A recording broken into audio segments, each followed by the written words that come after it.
Hello everyone, welcome to another video. I know I have not posted in like almost a couple weeks, but today I'm going to talk about the Seahawks, the Warriors, and the biggest game of the year, the Super Bowl.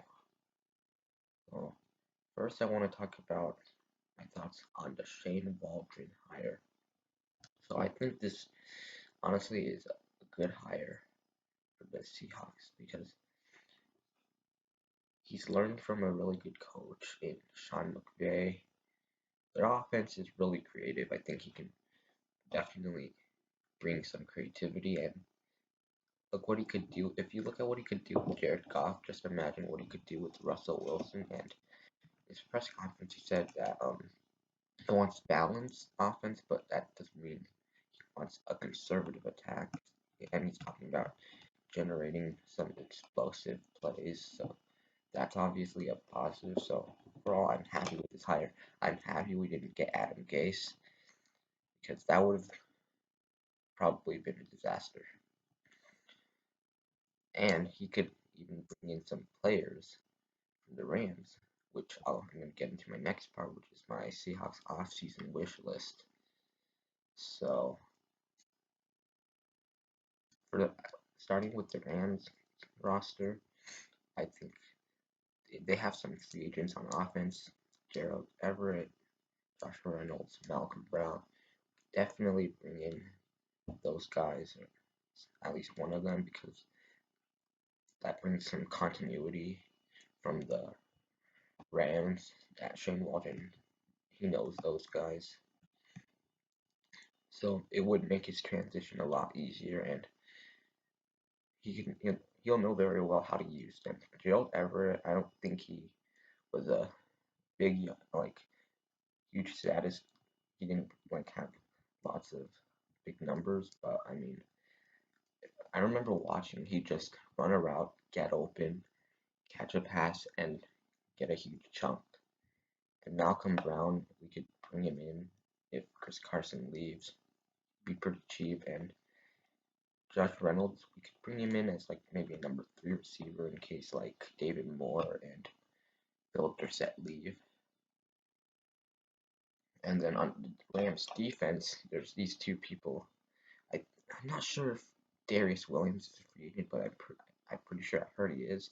The guy who picked off Wilson 3 times. And then there's Leonard Floyd, the guy who sacked Wilson like 7 times in 3 games. So I mean, if we bring them over from the Rams, that that would actually reduce Wilson's sack numbers, and it would also reduce Wilson's interception numbers because those guys picked Wilson off the most and sacked Wilson the most. And then there's some other running backs we could target in free agency. If let's say Carson leaves, there's Aaron Jones and Jamal Williams from the Packers, Todd Gurley, and some there's some other names like there's some offensive linemen. There's a sheriff. I'm not sure what his name is. I forgot, but there's also Austin Bleeth. He's also from the Rams offensive line, and he's a pretty good center. And then Alex Mack is also a free agent. So there's definitely some interior offensive linemen we can go get in a free agency because our interior offensive line, with the exception of Damian Lewis, isn't looking too hot. Mike Iupati's probably retiring, and when he's playing, he's just injury prone and penalties. And Ethan Posick, I don't think he's the answer.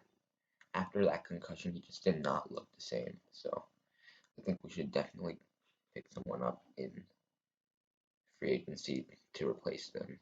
And we should like prioritize interior offensive line because that's a weak point. That's a cause of Wilson's struggles.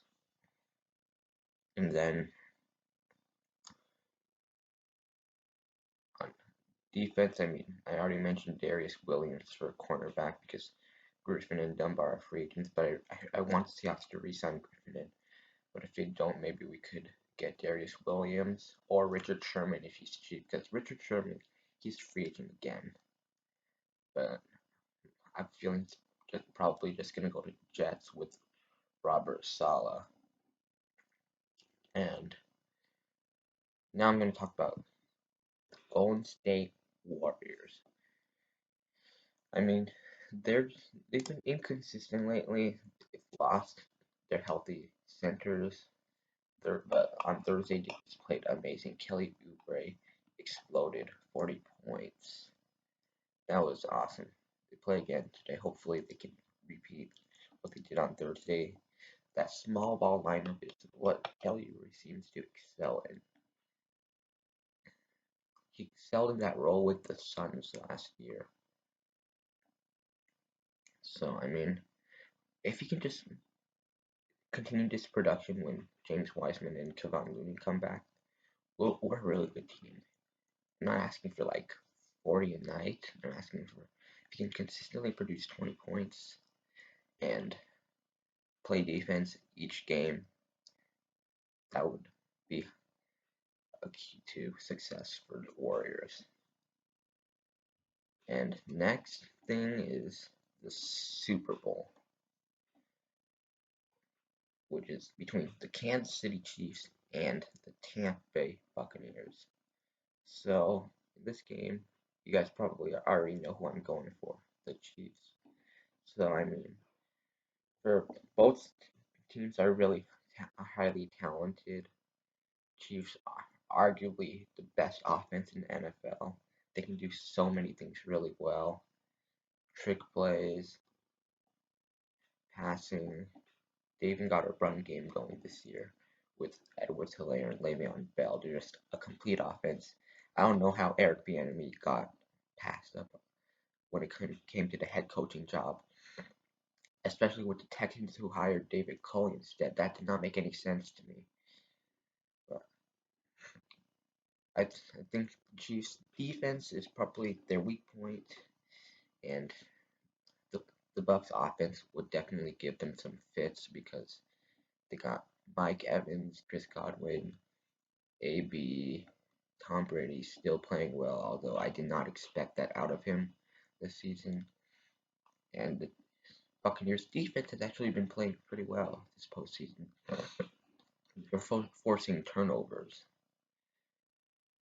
Devin White, Levante David, Sean Murphy Bunting, who intercepted Drew Brees and Aaron Rodgers, and then Jason Pierre-Paul is their best pass rusher. He's having himself a season.